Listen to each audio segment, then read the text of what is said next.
I never imagined my life would take such a drastic turn on what appeared to be an ordinary April morning in Valencia. The sun was sneaking through the blinds of our bedroom, softly lighting the face of Adrian, my husband of 12 years. I watched him sleeping peacefully, unaware of the storm brewing in our lives. That day, a gut feeling pushed me to do something I had never considered before: check his phone. Adrian and I met at university while studying law. From the start, our relationship was built on mutual trust. We were young, passionate, and full of dreams. In time, we married and began building a life together in a lovely apartment near downtown Valencia. We had good jobs, a solid circle of friends, and plans for the future. Or so I believed. While I was making breakfast that morning, I heard the beep of Adrian's phone.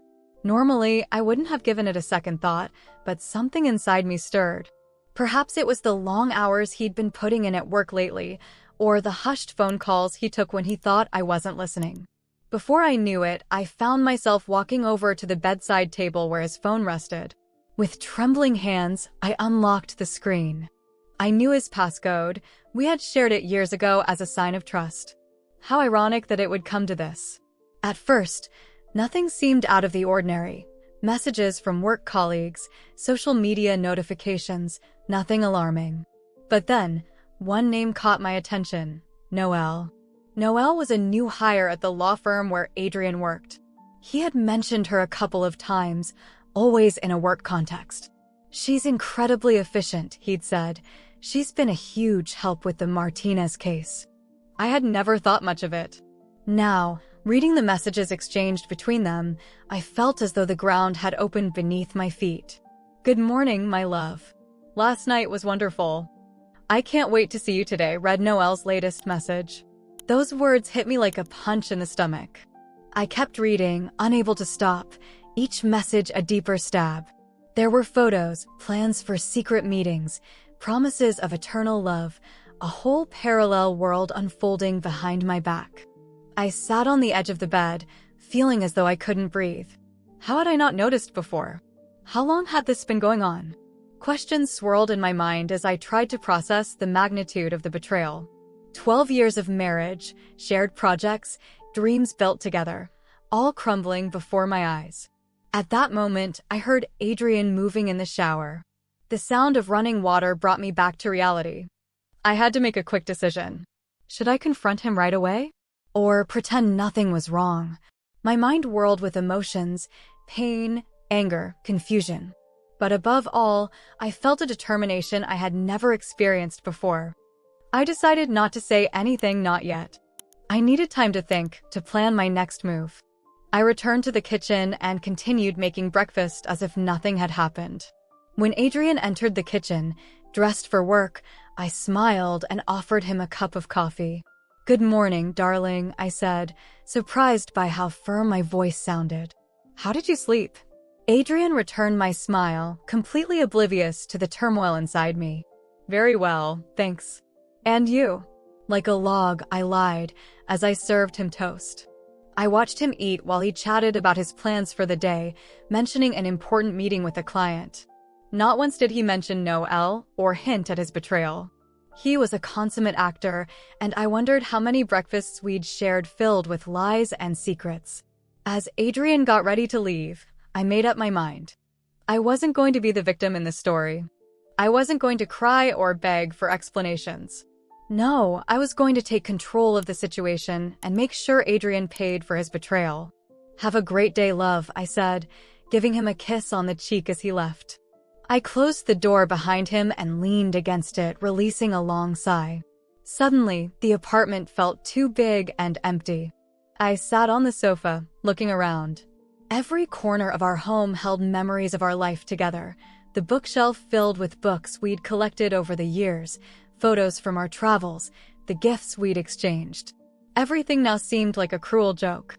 I spent the rest of the day in a kind of trance, moving through the house like a ghost. I cleaned obsessively, reorganized closets, did anything to keep my hands busy and my mind away from the messages I had read. But it was useless. The loving words between Adrian and Noelle echoed over and over in my head. In the afternoon, I decided to go for a walk. I needed fresh air and space to think. My steps led me to the Turia Gardens, the park that winds through the old riverbed. I wandered aimlessly, watching families enjoying the spring sunshine, couples strolling hand in hand, children playing. Life went on around me, oblivious to my pain. It was there, seated on a bench across from the Arts Palace, that I made my decision. I wasn't going to confront Adrian, not just yet. I was going to play his game, pretending everything was fine while I planned my next move. If he could live a double life, then so could I. I returned home renewed, with a plan forming in my mind. That night, when Adrian arrived, I greeted him with a smile and his favorite dinner. We talked about our day and made plans for the weekend, all as if nothing had changed. But inside, I was a different person. Lying in bed next to Adrian that night, listening to his steady breathing, I vowed that this betrayal would not go unpunished. I didn't know exactly how, but I would find a way to make both Adrian and Noelle pay for what they had done to me. The trusting, devoted woman I had been until that morning was dead. In her place, someone new was born, someone willing to do anything to obtain justice. As sleep overcame me, an idea began to take shape. Our anniversary was approaching, and with it, the perfect opportunity to set my revenge in motion. Adrian had no idea what was coming, and for the first time that day, I smiled genuinely. The game had just begun, and this time, I would call the shots. The weeks following my discovery were an emotional roller coaster. Every morning I woke up hoping it had all been a nightmare, only to remember, with a weight in my chest, that my reality had been shattered. Still, I forced myself to keep composure. I had a plan, and I wasn't going to let my emotions ruin it. Our anniversary was drawing near. 12 years of marriage, a date that once I would have celebrated with genuine joy, had now become the centerpiece of my revenge. I decided to play the role of the perfect wife until the very end, an act that would test every fiber of my being. The anniversary morning dawned sunny in Valencia. The scent of orange blossoms filled the air, a bittersweet reminder of the spring when we got married so many years ago. I got up early, before Adrian, and headed to the kitchen. I prepared his favorite breakfast, a Spanish omelet, freshly toasted bread with tomato and olive oil, and a café au lait. The aroma of freshly brewed coffee filled the apartment. When Adrian woke up, I greeted him with a radiant smile and a kiss on the cheek. "Happy anniversary, my love," I said, feeling every word burn in my throat. He returned the gesture, his eyes shining with what seemed like genuine happiness. I wondered if it was possible to love two people at once, or if everything we had shared all these years was a grand lie. "Wow, you really outdid yourself," Adrian commented as he inspected the breakfast. "Thank you, darling. Happy anniversary to you too." We sat down to eat, chatting about our plans for the day. Adrian mentioned he had a surprise for me, something that would change our lives. I feigned excitement and intrigue, though inside I felt a mix of bitterness and anticipation. What could be so important as to change our lives? And how did it fit into his relationship with Noelle? After breakfast, Adrian left for work, promising he'd be back early to celebrate. I was left alone at home with hours ahead to brood over my thoughts and refine my plan. I decided to keep busy, cleaning the house thoroughly and preparing a special dinner. I opted to make paella, the very dish I had cooked on our first date. The irony wasn't lost on me. As I cooked, my mind wandered. I recalled our early years together, the excitement of buying that apartment, our trips around Europe, summer nights on the beach at Malvarosa. When had everything changed? When had Adrian decided that I was no longer enough? The sun was beginning to set when I heard the sound of a key in the lock. Adrian entered, carrying a bouquet of red roses and a bottle of sparkling wine. His smile was wide, his eyes bright with emotion. For a moment, I almost forgot everything I knew. I nearly believed we were the happy couple we pretended to be. "Happy anniversary, my love," he exclaimed, handing me the flowers and giving me a kiss. "It smells wonderful. Did you make paella?" I nodded, returning his smile. "Just like on our first date, remember?" "How could I forget?" he replied, embracing me around the waist. "But before dinner, I have something to show you." My surprise. My heart raced. This was the moment I'd been waiting for, the turning point in my plan. "Oh, what is it?" I asked, keeping my tone innocently curious. Adrian took my hand and led me to the backyard. "Close your eyes," he instructed. I obeyed, allowing him to guide me. I heard the sound of a door opening, followed by Adrian's excited voice. "You can open your eyes now." I opened them and, for a moment, was breathless. In front of me, glistening under the glow of the sunset, stood a luxury sports car. It was a model we would never have considered buying, too ostentatious for our lifestyle. "What do you think?" Adrian asked, his voice brimming with pride. "It's our new car." "Well, actually," and then, as if a bomb had exploded, he let the words fall that would change everything. "This beauty is for Noelle." The world seemed to stop. I felt as if the ground beneath me had turned into quicksand. Had I heard him correctly? A car for his mistress, bought with our money, my money? Adrian continued, oblivious to the storm raging inside me. "You see, darling, there's something I must tell you. Noelle and I, well, we've fallen in love. I know it's hard to understand, but I stopped listening." My mind raced, processing this new information. Not only was Adrian cheating on me, but he now had the audacity to confess it on our anniversary, presenting me with the gift he had bought for his mistress as if it were something to celebrate. But instead of screaming or crying as part of me wanted to do, I remained calm. Years of legal practice had taught me to keep my composure in even the tensest situations. This would be no exception. "It's perfect, Adrian," I replied, with a rehearsed sweetness that sounded sincere. I saw the surprise in his eyes. It clearly wasn't the reaction he expected. "Why don't we go inside and have dinner? We can talk about this more calmly." Adrian nodded, visibly relieved by my apparent understanding. We went inside and sat at the table, where the paella awaited, its aroma filling the room. I poured the sparkling wine he'd brought, raising my glass in a silent toast. During dinner, I listened as Adrian explained his relationship with Noelle, how they had met at work, how a special connection had developed between them. He spoke of love, second chances, of not wanting to hurt me but feeling he had to be honest. I nodded, asking appropriate questions, feigning a level of understanding that I did not truly feel. Inside, my resolve only strengthened. That car, this obscene symbol of his betrayal, had become the centerpiece of my revenge plan. When we finished dinner, Adrian appeared emotionally exhausted yet relieved. Believing I had accepted the situation, he went to bed early, murmuring something about discussing it more in the morning. I stayed alone in the living room, gazing out the window at the car gleaming under the moonlight in the yard. In that moment, I made an irrevocable decision. That car would not leave my driveway, not under the conditions Adrian expected. I took out my phone and began making calls. First, to a lawyer friend to understand my legal options. Then, to a trusted mechanic. Finally, to a private detective agency. That night marked the beginning of my counterattack. As I planned my next move, a strange calm took over me. I no longer felt pain or betrayal, only a cold, calculated determination. Adrian had played his hand, believing he held all the cards. Little did he know I was about to change the rules of the game. That night, while Adrian slept peacefully in our marital bed, I stayed awake, staring at the ceiling. Tomorrow would be a new day, the first day of the rest of my life. And I would make sure that Adrian and Noelle paid for every lie, for every moment of happiness they had stolen from me.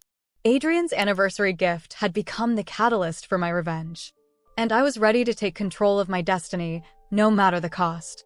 That night, after Adrian went to sleep, I found myself in my home office, surrounded by papers and the soft glow of my laptop lighting up my face. The silence of the Valencian early hours was broken only by the gentle tapping of my fingers on the keyboard. Every click was another step in my plan for vengeance. The first thing I did was check our bank accounts. Adrian had always been careless with finances, leaving everything in my hands. That blind trust would be his downfall. Carefully, I began to discreetly transfer a portion of our money into an account solely in my name.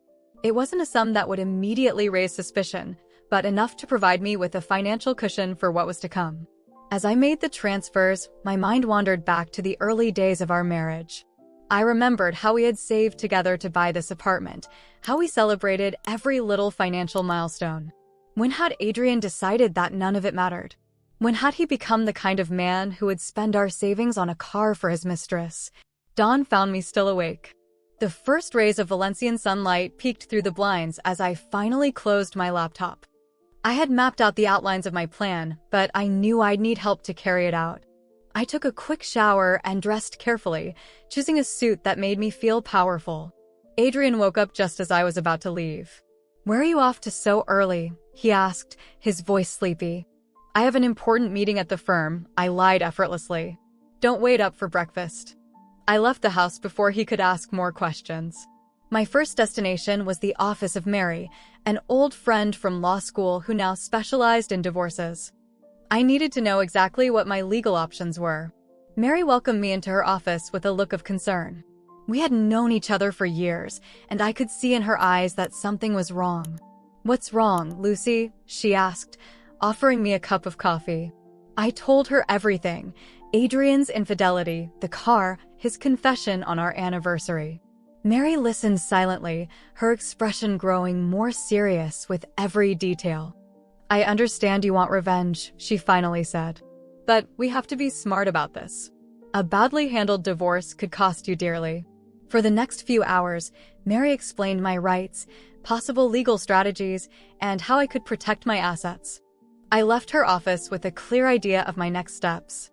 My next stop was a mechanic's workshop on the outskirts of town. Jake, the owner, was an old friend of my father's. I trusted his discretion. "I need you to do something with a car," I said after our greetings.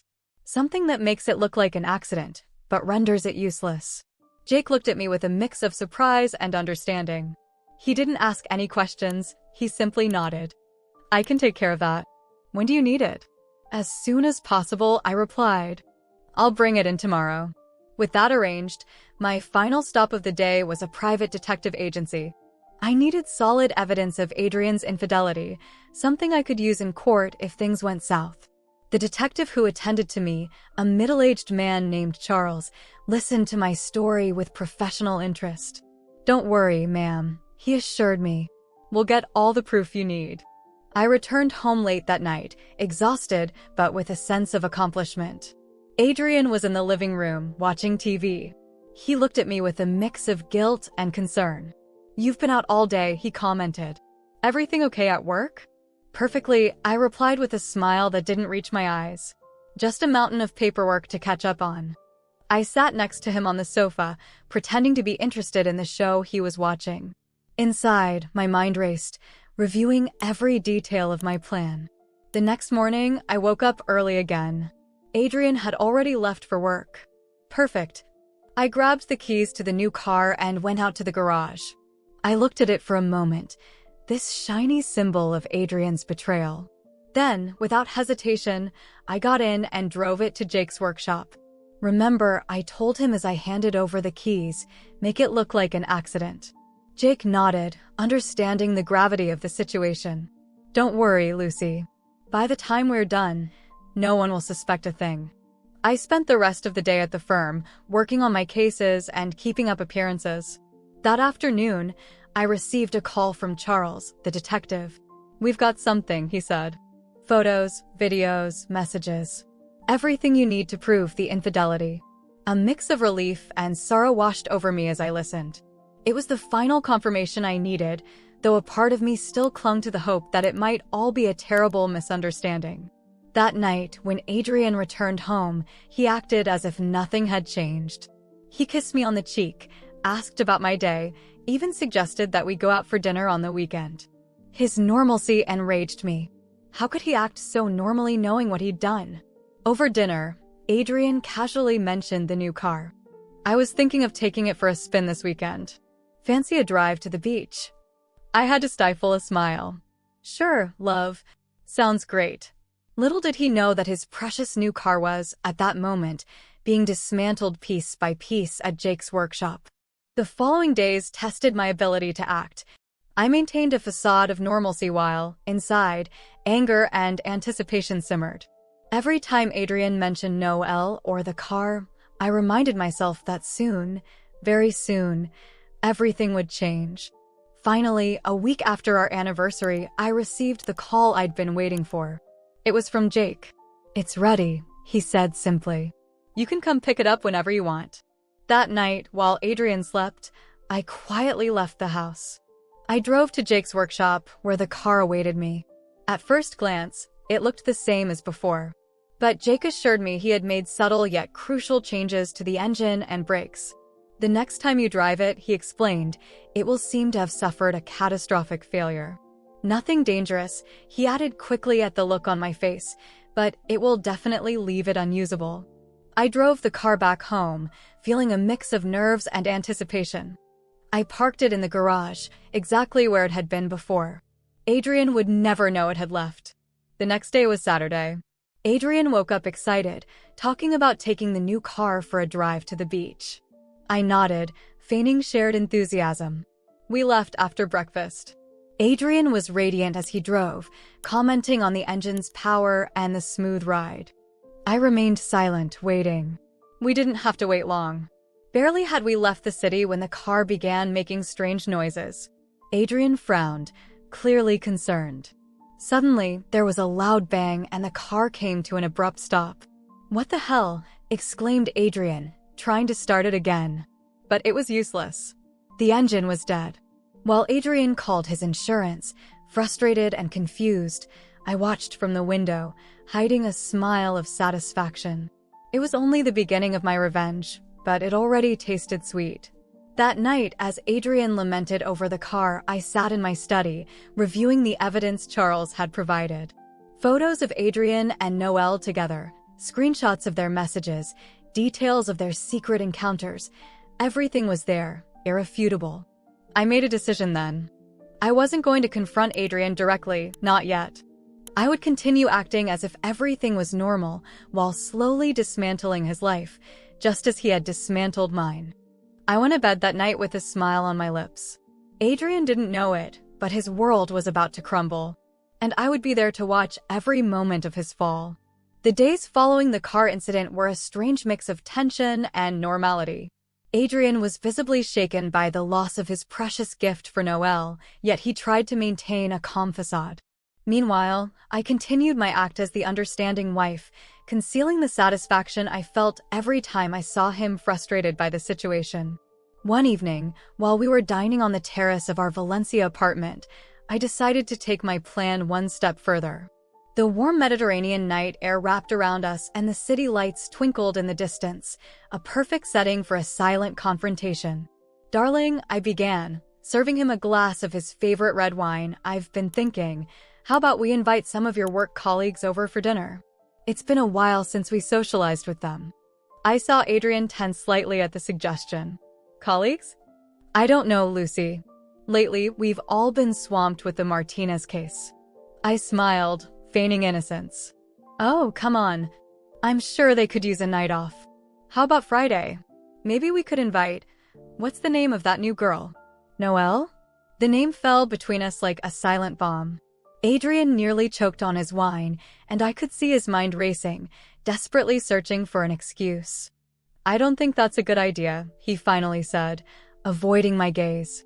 "Noelle is quite shy. I don't think she'd feel comfortable." "What a shame," I replied, keeping my tone casual. "I would have loved to get to know her better. You talk about her so much at work." I let my words hang in the air, loaded with a meaning only I fully understood. Adrian shifted uncomfortably in his chair, clearly eager to change the subject. "So, how was your day?" he asked, an obvious attempt to divert the conversation. "Any interesting cases at the firm?" I played along, discussing a fictional case while closely watching his reactions. It was fascinating to see someone I thought I knew so well turn into a stranger before my eyes. Every gesture, every word, now tinged with suspicion. In the following days, I continued my strategy of silent confrontation. I left wedding magazines in plain sight around the house, knowing Adrian would see them.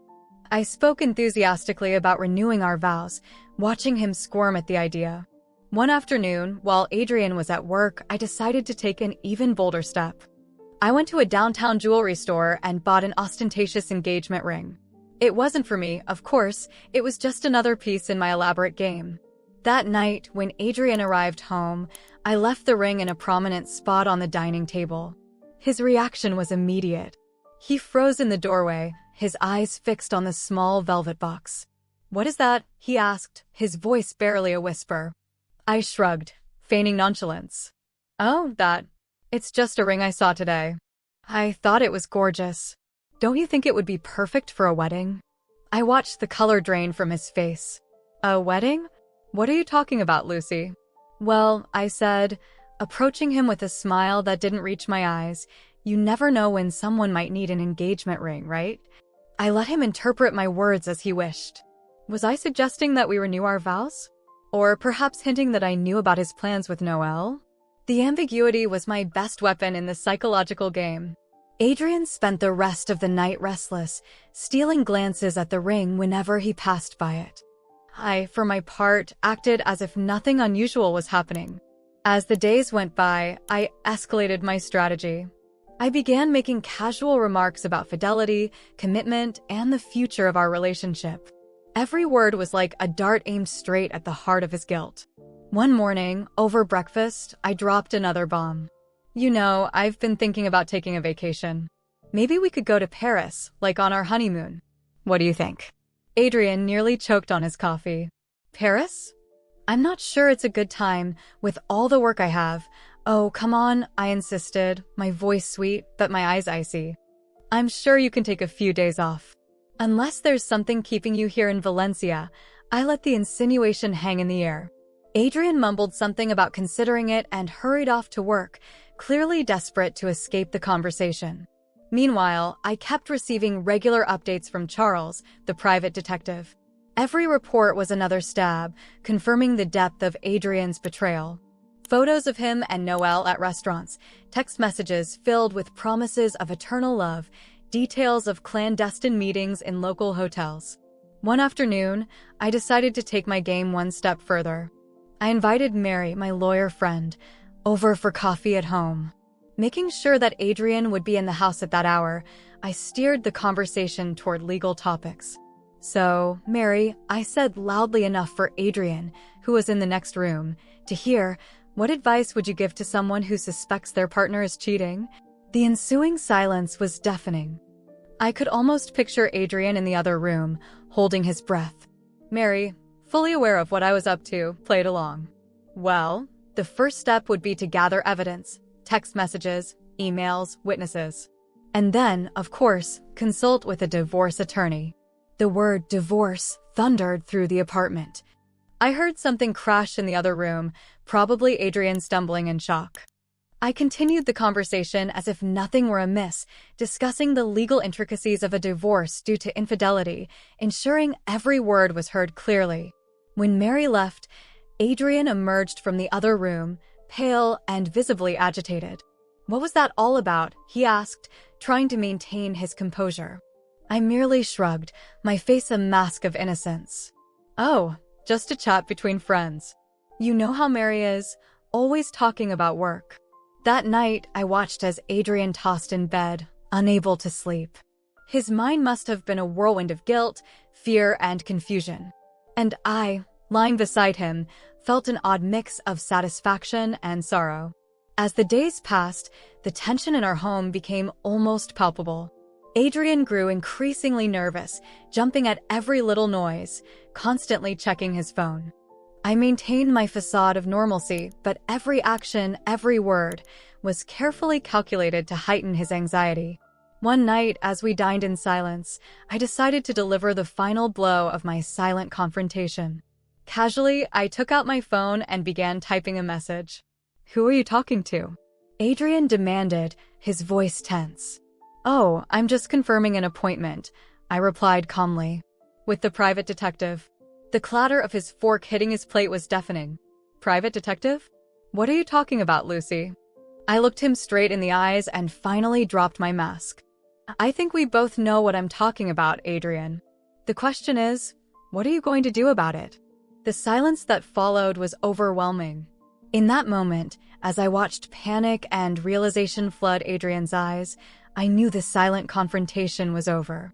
It was time for the truth, and I was ready to face it, whatever the outcome. The day I decided to deliver the final blow began like any other in Valencia. The sun filtered through the blinds, bathing our bedroom in a golden light that, once upon a time, I would have found beautiful. Now, it only reminded me how much everything had changed. I got up before Adrian, as had become my habit in recent weeks. I prepared breakfast, Spanish omelette, bread with tomato and olive oil, freshly squeezed orange juice. The aromas filled the kitchen, creating an illusion of normalcy that was about to shatter. When Adrian entered the kitchen, I could see the dark circles under his eyes. Clearly, he hadn't slept well. Guilt and fear were taking their toll on him, just as I had planned. "Good morning," I said, with a smile that didn't quite reach my eyes. "I made your favorite breakfast." Adrian looked at me with a mixture of gratitude and suspicion. He sat at the table, taking a sip of his coffee before speaking. "Thank you, Lucy. This is very kind of you." I sat across from him, watching him eat. Every bite seemed to cost him dearly. The silence between us was heavy, laden with unspoken words and truths on the verge of being revealed. I began casually, that maybe we could do something special tonight. To celebrate our love. Adrian nearly choked on his coffee. "To celebrate," he stammered. "Yes, sure. That sounds nice." "Perfect," I smiled. "I'll prepare a special dinner. Make sure you come home early from work, okay?" He nodded, clearly uncomfortable, and hurried to finish his breakfast. When he left for work, I could almost see the relief on his face as he escaped the tension of our kitchen. I spent the day preparing everything meticulously. I went to the central market, choosing the freshest ingredients for the paella I planned to cook. I bought a bottle of Adrian's favorite wine, a Rioja we used to save for special occasions. Every action was a step toward the moment I had been planning for weeks. As I cooked, I mentally reviewed every detail of my plan. The evidence gathered by the private detective was filed away on my desk. The documents Mary, my lawyer, had prepared were ready to be signed. I had even packed a suitcase, hidden in the hallway closet, ready for my imminent departure. As the sun began to set, giving way to a warm Valencian summer night, I set the table with our best dishes and crystal glasses. I lit candles, creating a romantic atmosphere that stood in brutal contrast to what was about to unfold. Adrian arrived right on time, just as I had asked. I saw him hesitate in the doorway of the dining room, his eyes taking in the scene I had prepared. "Wow," he said, his voice a mix of surprise and apprehension. Wow. "Sit down, darling," I said, indicating his seat at the table. "Dinner is almost ready." As I served the paella, I could see Adrian struggling to maintain his composure. His hands trembled slightly as he took his glass of wine. "This smells delicious," he commented, attempting normalcy. "Thank you," I replied. "It's a special recipe. For a special night." We ate in a tense silence, broken only by the clinking of cutlery against plates. Adrian barely touched his food, pushing the rice around without really eating. Finally, when the plates were nearly empty, I decided it was time. "Adrian," I began firmly, "we need to talk." I watched him tense, his knuckles white around his wine glass. "About what?" he asked, though we both knew the answer. "About us. About Noel. About everything you've been hiding." The color drained from his face. He opened his mouth to speak, but I held up my hand to stop him. "No, let me finish. I've known about your affair for weeks. Every lie, every excuse, every moment you spent with her. I know it all." Adrian seemed to shrink in his seat. "Lucy, I can explain." "Explain what exactly?" I asked coldly. "How you cheated on me. How you plan to leave me for her. Or maybe you want to explain how you spent our savings on a car for your mistress." With every question, Adrian sank further into his chair. I saw tears welling in his eyes, but I felt no pity. I had spent weeks planning this moment, and I wasn't going to let his last-minute remorse stop me. I got up and walked to my home office, returning with the folder of evidence. I opened it on the table, spreading photos and documents in front of Adrian. "Here you go," I said, my voice trembling slightly with restrained emotion. Every secret date, every love message, every lie you told me. It's all here. Adrian looked at the evidence, his face a mask of horror and shame. Lucy, please, we can work this out. I love you. It was a mistake. I laughed bitterly. Love me? A mistake? Adrian, this wasn't a one-night fling. This was a calculated, prolonged betrayal.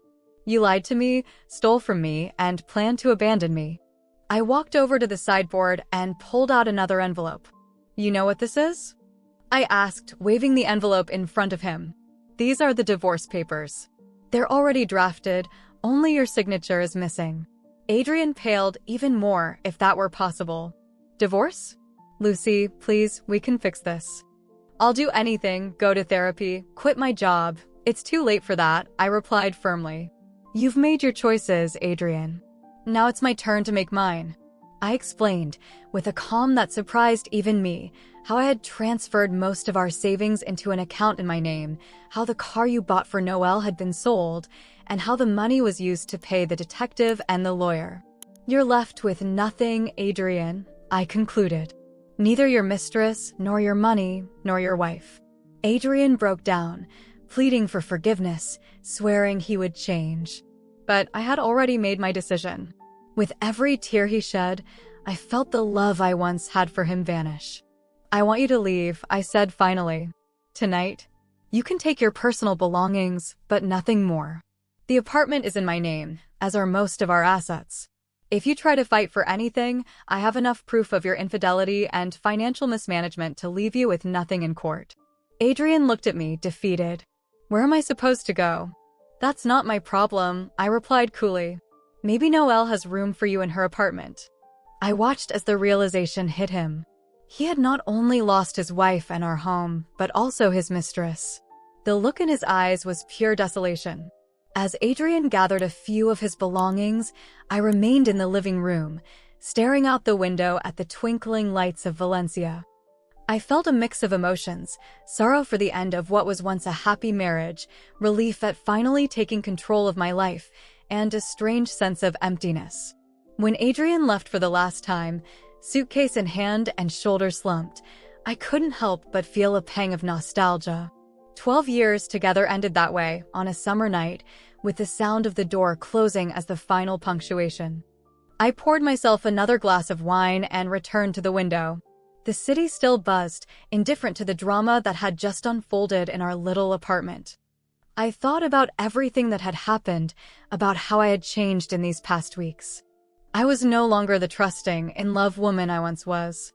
I had become stronger, tougher, but also wiser.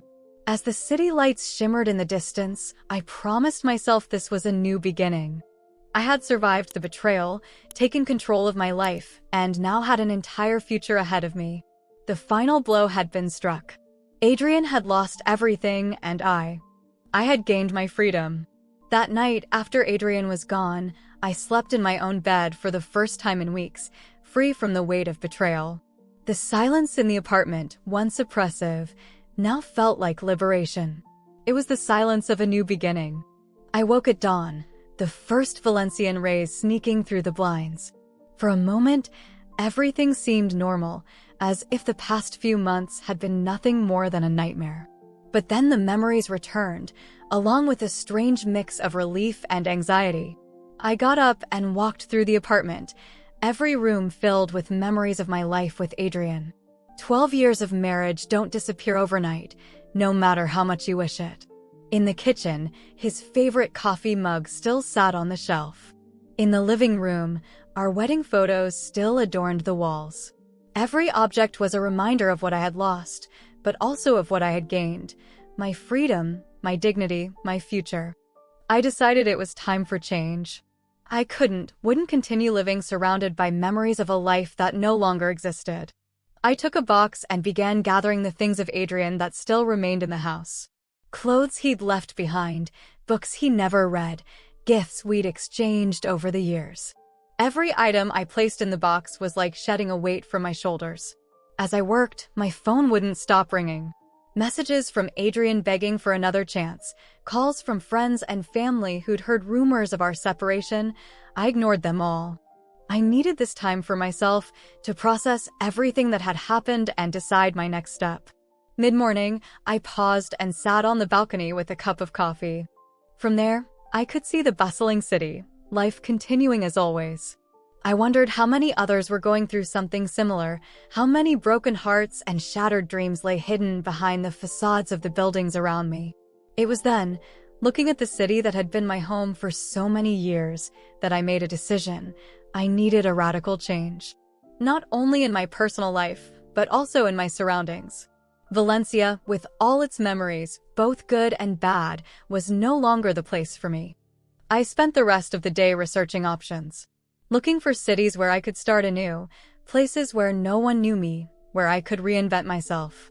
After hours of searching, my eyes landed on one name, Barcelona. Far enough away to represent a fresh start, yet close enough so I wouldn't feel completely uprooted. The following days were a whirlwind of activity.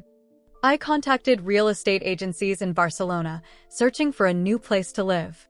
I spoke with my boss at the law firm, explained my situation, and asked for a transfer to the Barcelona office. To my surprise and relief, he was understanding and supportive of my decision. A week after Adrian left, I received a call from him.